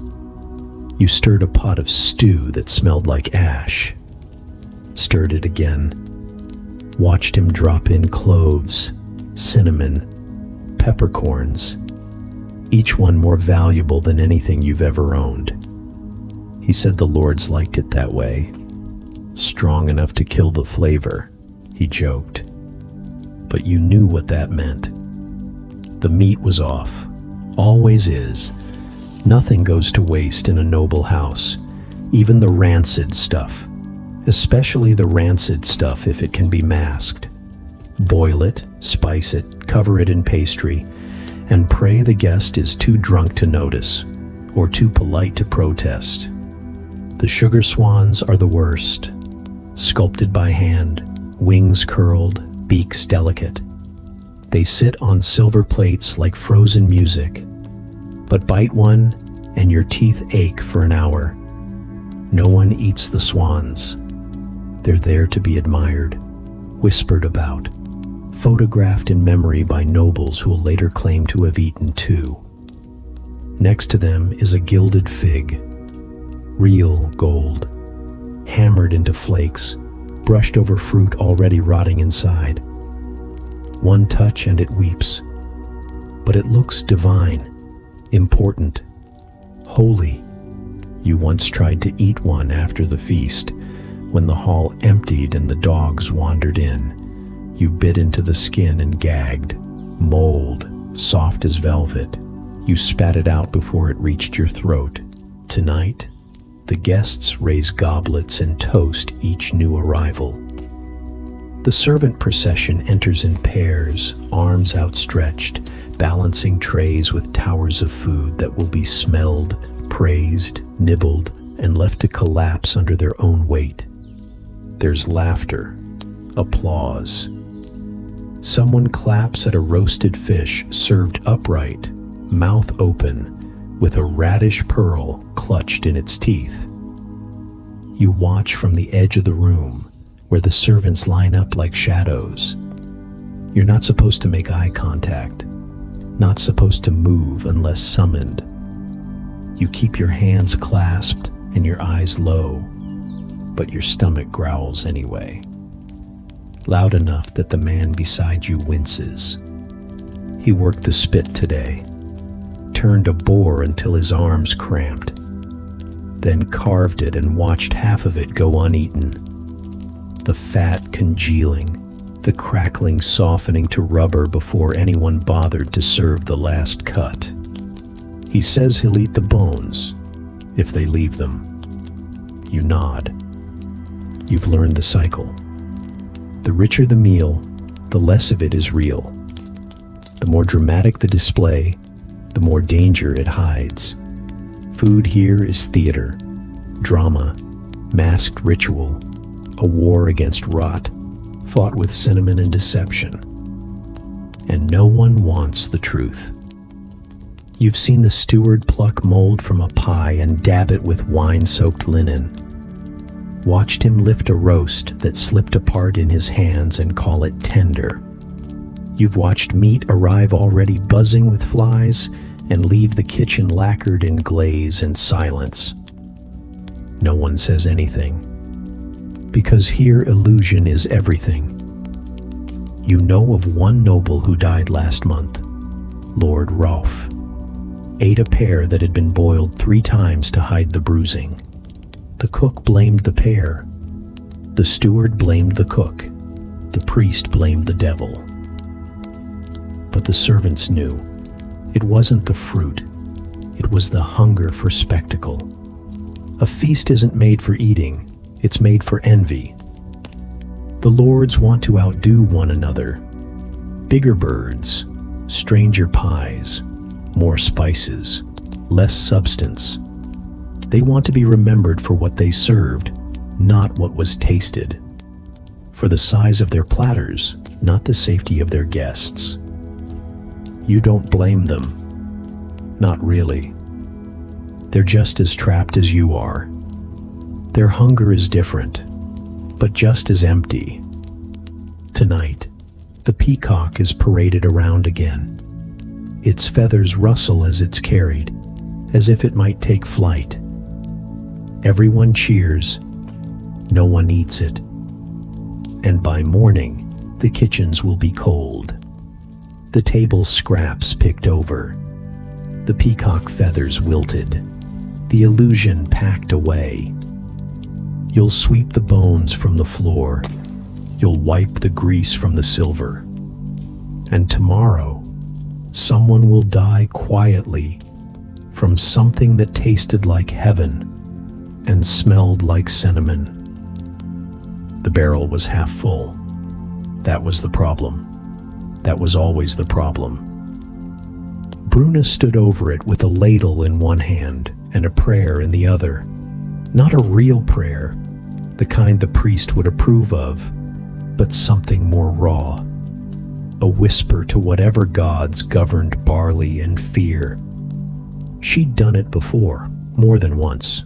Watered the ale, stretched it past its soul, swirled in crushed herbs to hide the thinness, added bark to trick the foam into rising. No one complained, not aloud, not to her face, because they knew, because everyone knew. There wasn't enough of anything anymore. She dipped the ladle and watched the surface ripple. The color was wrong. Pale, too pale. Like dishwater in the sun. It needed depth. A lie, but a beautiful one. She reached for the dried sweet gale hanging from the rafters and crumbled it into the barrel. Then stirred. Then stared. It would have to do. Outside, the light was dying.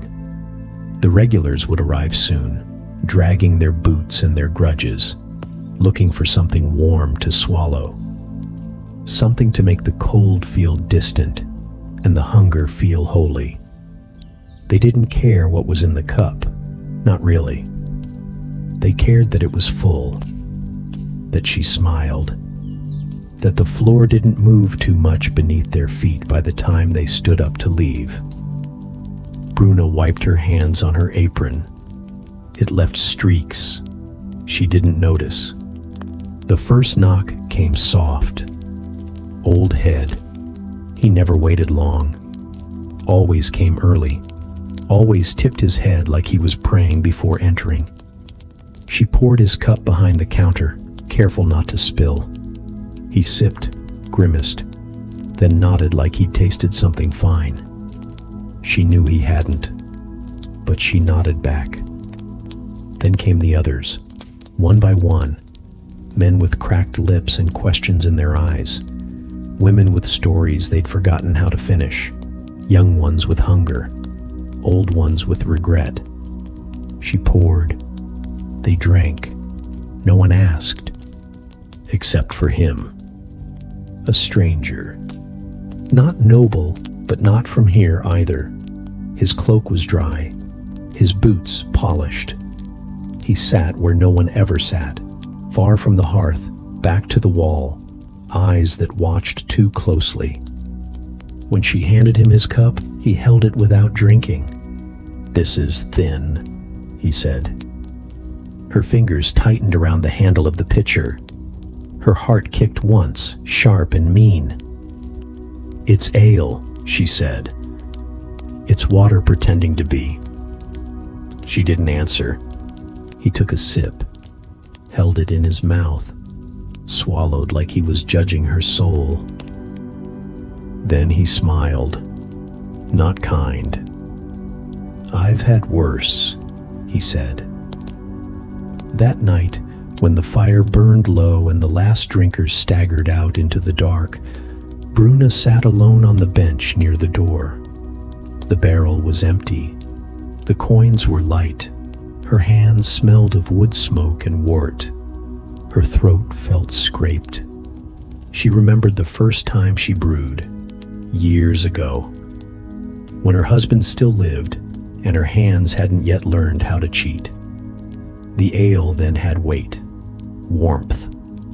It tasted like something worth singing about. She'd watched people drink and smile and sigh. Now they drank and slept, or stumbled, or wept. Survival makes alchemists of everyone. She didn't want to be a liar. She didn't want to sell weakness in a cup. But flour was thin, and barley thinner, and the taxes thicker than ever. The steward didn't care what went into the barrel, only that she paid. She thought of the stranger, the way his words cut, then softened, the way he saw through the surface but didn't strike. Maybe he knew. Maybe he'd brewed once too. Maybe he'd watered his own wine and told himself it was mercy. A breeze slipped through the crack in the shutters. She shivered. In the morning, she'd brew again. She'd boil what little she had.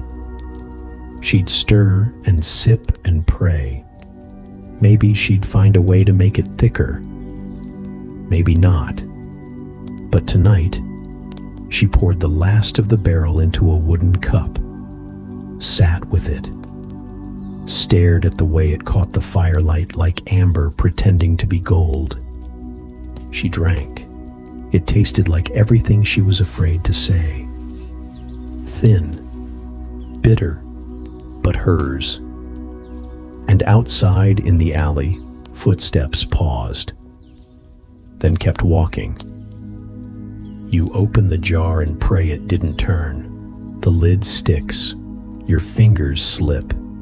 The edge cuts your thumb, but you keep going, twisting, gritting your teeth until it pops with a sigh of escaping air. That sound should mean life, preservation, success. But all it does is make your stomach tighten. Because now comes the real test, the smell. You lower your nose, slowly, carefully. Pickled cabbage, or something that used to be cabbage.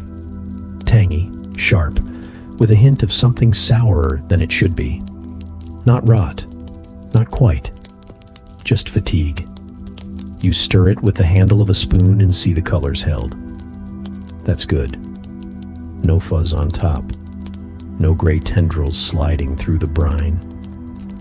You count that as a victory. Because you can't afford to waste anything. Not now, not ever. There's a salted fish hanging in the corner. It's been there for weeks, crusted in white, like frost that never melts. Hard as stone. You don't know what kind of fish it was. No one does. It came from the coast in a barrel packed with brine and prayer.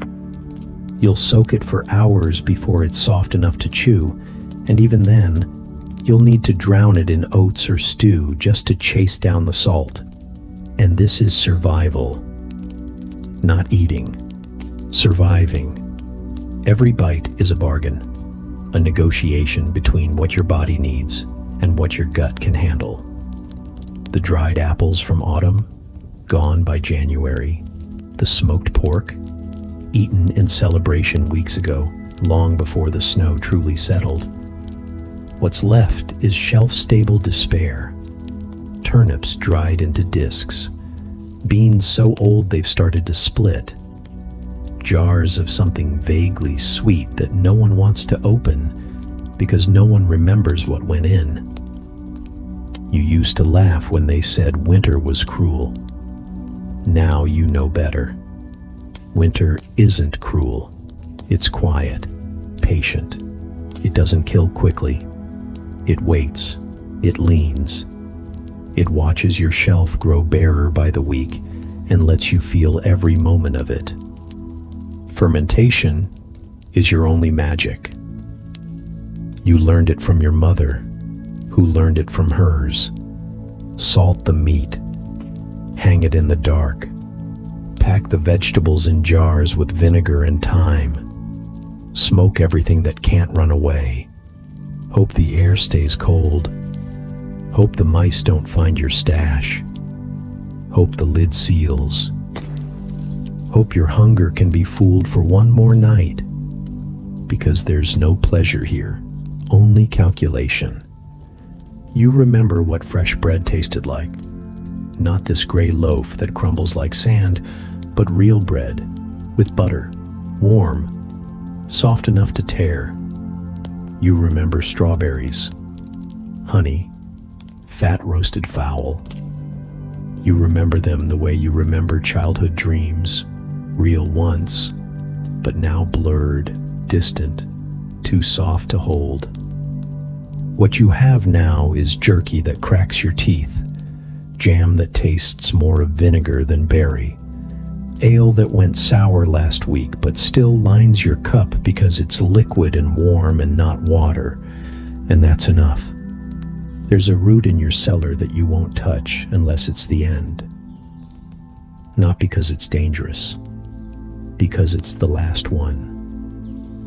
A winter carrot, twisted and pale. Your emergency, your quiet alarm. You think about it more often now. Neighbors stop by less. No one wants to share bad news when it's just assumed. You hear coughing through the walls.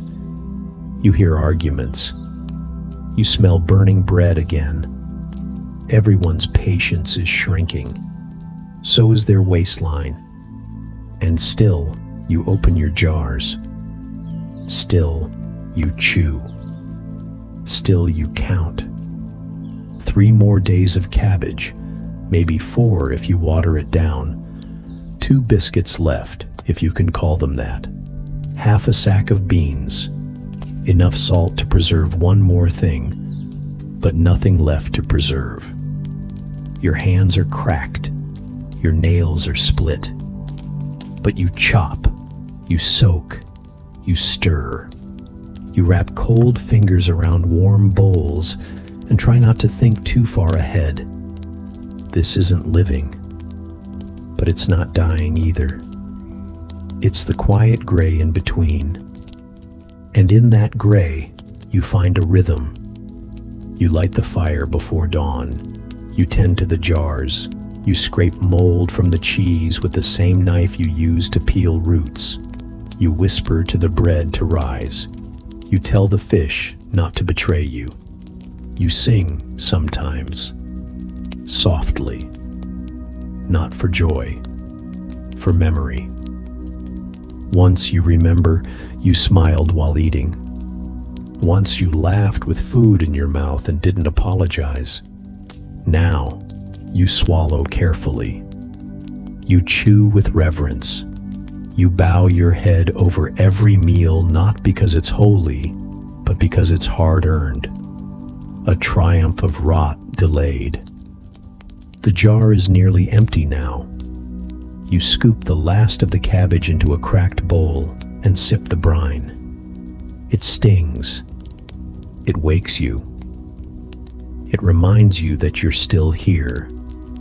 And as long as the salt holds, as long as the lids stay tight, as long as your fingers keep moving, so will you. It starts with the rain. Not a storm, not a flood, just endless, stubborn rain. Days blur into weeks. The sky never clears. The fields swell. The grain rots. The sheep sink. The roads disappear. By the time midsummer comes, the village knows nothing will grow this year. Then the grain stores empty, and everything begins to unravel. Anka is 13 the first time she eats something that isn't food.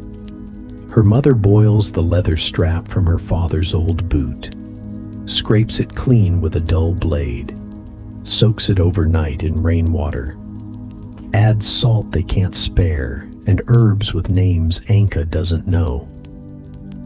By morning, it's soft, rubbery, brown. They chew it together in silence. She doesn't ask what happened to the dog. They make bread from weeds, grass mostly, mixed with crushed acorns and whatever flour can still be scraped from the bottom of the sacks. It turns green in the pan. It smells like wet hay. It crumbles when bitten, but it fills space. That's all it has to do. Anka wakes hungry, sleeps hungry, dreams of wheat. Once she dreams of butter. She wakes with her mouth open and her pillow wet. Her stomach cramps for hours. Her brother stops talking. Her baby sister stops crying. Her mother keeps whispering to God like he's hard of hearing. Outside, everything slows. The mill stops turning. The merchant doesn't come. The alewife shutters her doors. The chapel holds mass twice as long now. Penance, they say, to appease the heavens, to make the rain stop. But it doesn't. It's 1316, the year everything forgets how to grow. Anka walks to the edge of the woods and digs, for roots, for bulbs, for anything. She finds a bird once, dead, stiff, eyes gone. She brings it back anyway. Her mother plucks it with trembling hands. They don't ask what killed it. They just eat. The village changes. Slowly, at first. People stop smiling. Then they stop looking at each other altogether. The baker sells loaves the size of fists for coin no one has. The steward doubles the tithe and posts guards outside the granary. A boy is caught stealing turnips. His hand is broken in the square with a hammer. No one helps him. In the second month, someone burns the storehouse. The flame lights up the sky like hope. It dies by morning. So do 3 men. The riots come quietly. A group of women overturn a cart of dried beans. Someone is stabbed over a boiled onion. Anka sees a man beaten to death with a shoe for a slice of salted pork. She doesn't scream. She doesn't blink. She just notes where the meat falls. They bury the dead with less ceremony now. No priest, no candles, just holes. Anka's mother stops leaving the house. She stays near the hearth and holds her rosary like it might turn into bread. Her brother disappears one night. No one speaks of him again. Anka begins counting days by the notches in the wood beside her bed. She forgets what month it is. The seasons blur into one long gray. And then comes 1317. The rain finally stops, but nothing returns. The fields don't bloom. The oxen have died. The seed grain has been eaten. There's nothing to plant, and no one strong enough to try. They call it the Great Famine now, as if naming it makes it noble. But there's nothing noble in chewing bark, nothing sacred in boiling moss to scrape the hunger off your throat. Anka finds a book in the chapel one day, a ledger, a record of the dead. She flips through it with numb fingers.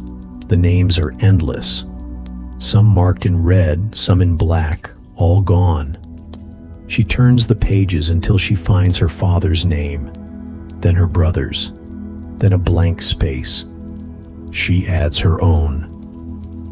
Not because she wants to die, but because it feels inevitable, like gravity, like frost. That night, she dreams of fish, fat ones, golden, leaping from a river into her hands. She wakes weeping. In the spring, the grass returns. Not much else, but the sun feels warmer. The trees hold their leaves a little longer. Someone digs a new well. Someone else says they saw wheat growing in the south. Anka doesn't believe them. Not yet. But she walks to the woods again. She doesn't look for roots this time. She listens. And for the first time in over a year, the forest feels less like a tomb. Just barely. Just enough. She finds a patch of nettles, young ones, green, tender. She picks them with her bare hands, wincing at the sting. It feels like proof. She can still feel something. She takes them home, boils them into soup. Her mother blinks when she tastes it. Her sister, now too thin to cry, opens her mouth again. It's not a feast. It's not even food, but it's not a boot. And it's not the end. You don't remember the last time you ate. Not properly, not a meal, not something hot, with weight, with taste. There have been things, bitter roots, boiled bark, broth made from bones so old they splinter in the pot. But food, that left weeks ago. And when it left, something else went with it. Something quieter, something harder to name. Hope, maybe. The first thing you lose to hunger is not your strength. It's not your mind either. It's your dignity, your rules, the tiny moral lines you once swore you'd never cross. You learn how quickly they bend, how fast your throat stops caring where the meat came from, how fast your hands stop trembling when they take more than they give. Your neighbor buried her child 2 days ago. You watched her dig the grave alone, the frost fighting her every inch. No priest, no candle. Just a cloth-wrapped bundle and the sound of her breath, ragged and wet. When she stood, she didn't cry. She didn't speak.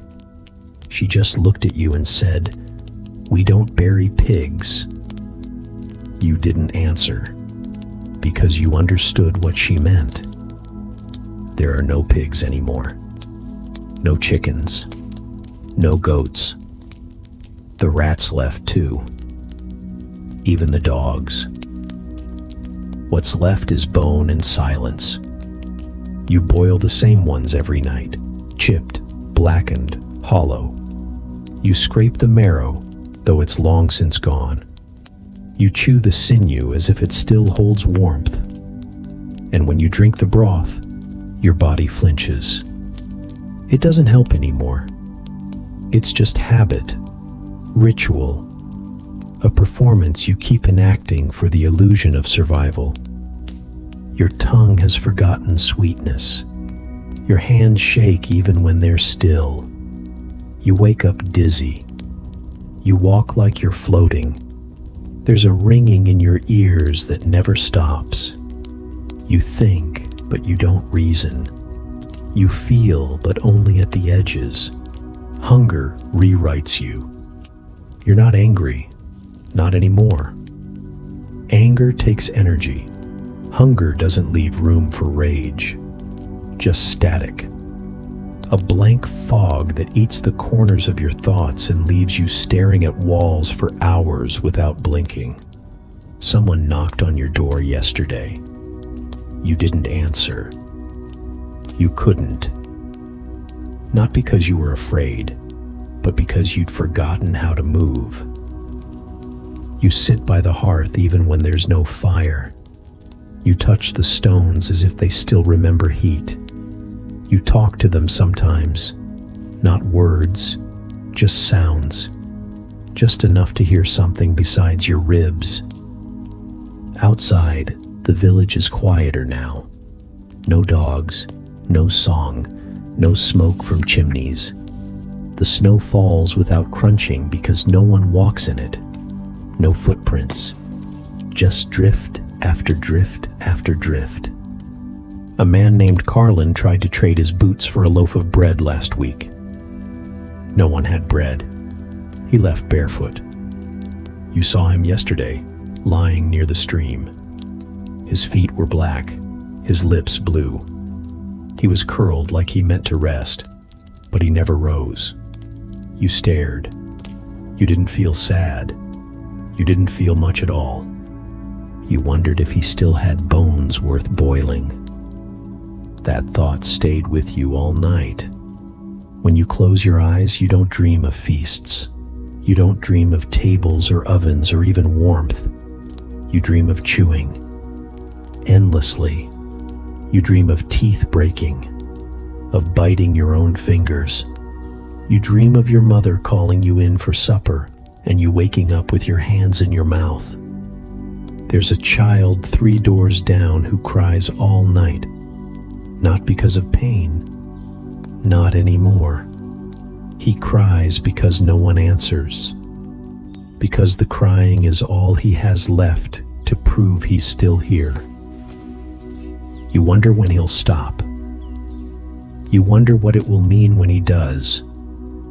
There's a loaf of bread in your memory that keeps returning. Round, dark, warm.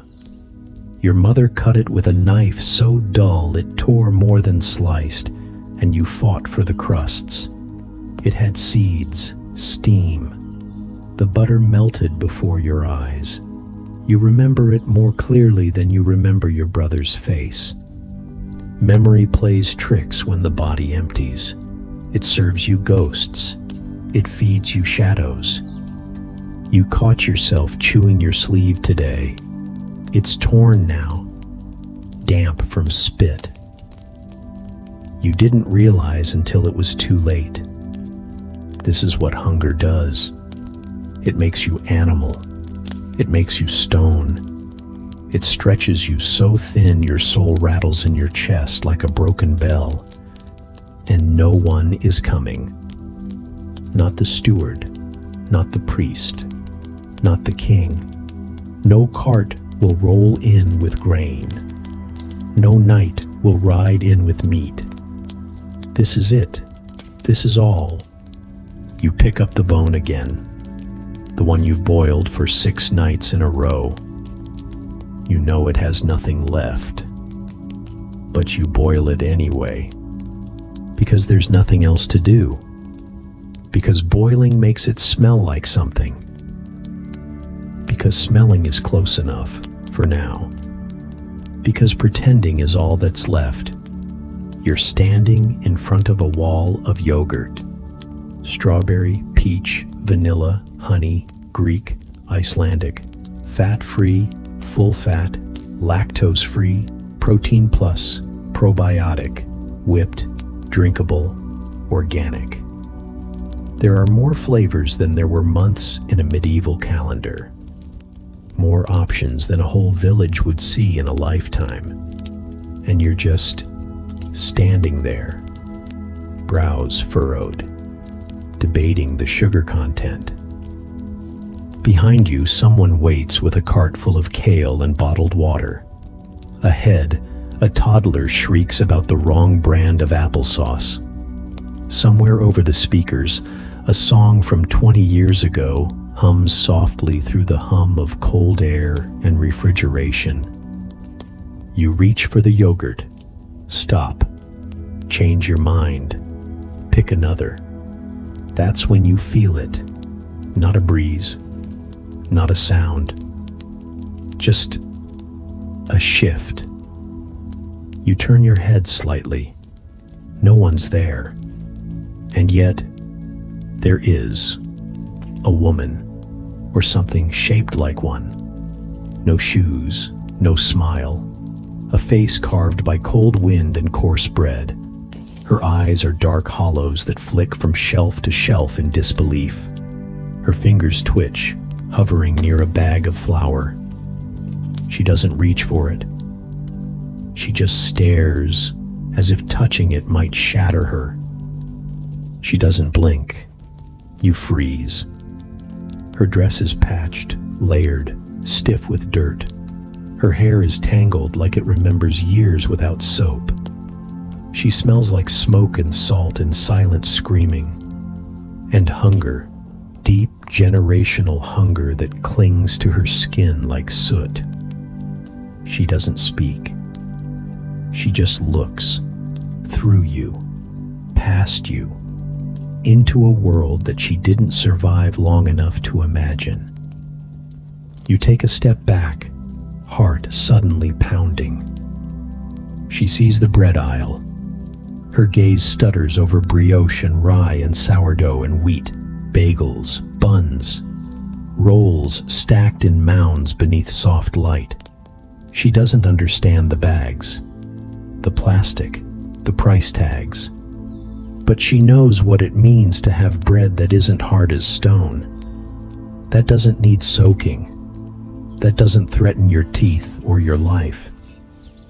You think of her teeth. How few she must have had. How blackened. How broken. She sees the meat counter next. Cold cuts layered like silk. Steaks marbled with fat.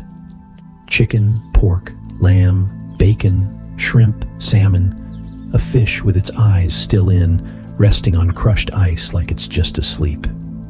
She used to eat fish, too. Once. Eel, mostly. Boiled gray and served with broth thick as swamp water. She pretended it was good. Pretended not to gag. Now she stares at salmon with lemon and dill and a price printed in ink. She doesn't ask what money is. She doesn't ask what a freezer is. She doesn't ask anything. Because questions are luxuries she was never allowed to afford. Her eyes land on a display of oranges. She gasps. You think you imagined it, but no. Her lips part and her eyes shine, not with tears, but with terror. As if seeing so much color in one place must mean something's wrong. That maybe the fruit is poisoned, or fake, or stolen from heaven. You want to say something, you don't know what. She walks slowly now, barefoot across polished tile she doesn't know is clean. Her feet make no sound, but you can almost hear the crackle of straw, the creak of a wooden floor, the low throb of an empty belly learning to forget itself. She passes by sugar, by salt, by sacks of rice and tins of beans and rows of milk that need no cow. She stops by the cheese, and for the first time, her face folds. You think it might be a smile, or grief, or both. Because this is what she dreamed of while chewing leather in the dark. This is what she prayed for as her baby's lips turned blue and still. This is what she whispered about in fevered sleep, Food that came without violence, without barter, without lies. Food that didn't demand something first, your body, your child, your soul. And here it is, cool, abundant, lit from above like stained glass. And you're here, arguing with yourself about which brand of yogurt has more protein. She doesn't judge you. She can't. The dead don't envy the living. They haunt them. You watch her float toward the checkout lanes. She doesn't take anything. She just walks, eyes wide, hands still empty. She passes through a teenager scrolling their phone, through a man counting coupons, through a woman tapping her card and mumbling about the price of eggs. She doesn't know what a card is. She doesn't know what eggs cost now. She only knows she would have died for one. And maybe, once, she did. By the time you blink, she's gone. You look down at your cart. Yogurt, bananas, bread, a frozen pizza, toothpaste. It all feels heavier now. Not in weight, in memory, in debt. You head to checkout. Slowly, quietly. And for the first time in your life, you carry your groceries like someone might be watching. Tori 3.